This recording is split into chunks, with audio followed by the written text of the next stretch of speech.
అనకాపల్లి అయితే మీకు చెప్పాలి. అలాగేం కాదు, అనకాపల్లి వాళ్ళు రాబట్టి ఇది వృద్ధి అయింది. ఇది అనకాపల్లి వాళ్ళు కట్టారు. నాయుడు గారు మంచి పేరు ఉంది ముద్దుతులో.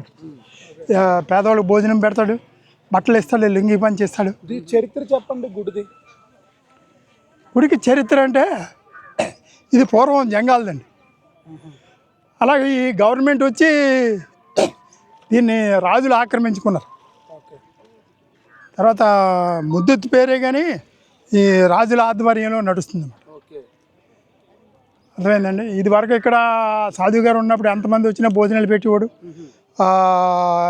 కాశీ నుంచి వచ్చిన వాళ్ళు ఇక్కడ స్నానం చేసి వెళ్తే వాళ్ళకి ఇప్పుడు లింగి పంచి తువ్వాలకి అక్కడ డబ్బులు పెట్టారనుకోండి, ఈ పశువులు మేపుకున్న వాళ్ళు పట్టుకోమనేవాడు సాధు.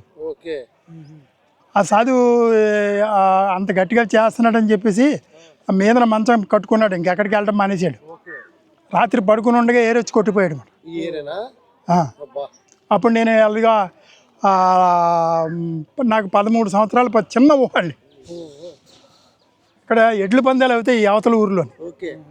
అప్పుడు 5 తులాల బంగారం ఇచ్చి కాశీవారు. అసలు ఇది పూర్వం ఈయన మన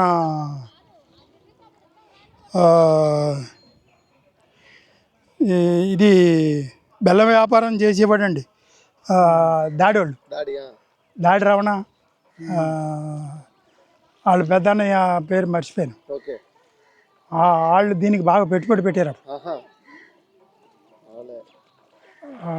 మళ్ళీ ఇంకా అప్పటి నుంచి ఇది అంత రాలేదా? ఇది అంత రాలేదా? అంత ఎత్తునది అప్పుడు రాలేదా? 13 సంవత్సరాలు ఉన్నప్పుడు అప్పుడు మాకు ఊహ.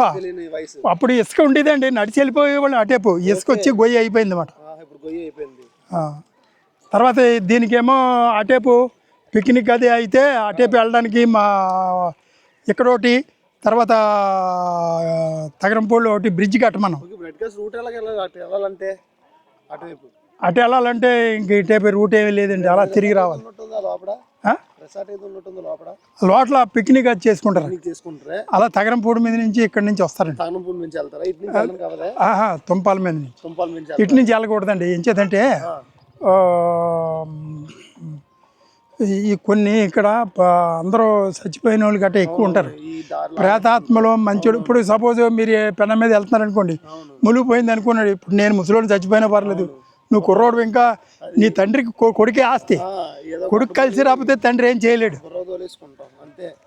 ఇక్కడ నుంచి చూసుకుని వెళ్ళిపోవడం తప్ప కానీ అటే వెళ్ళడం.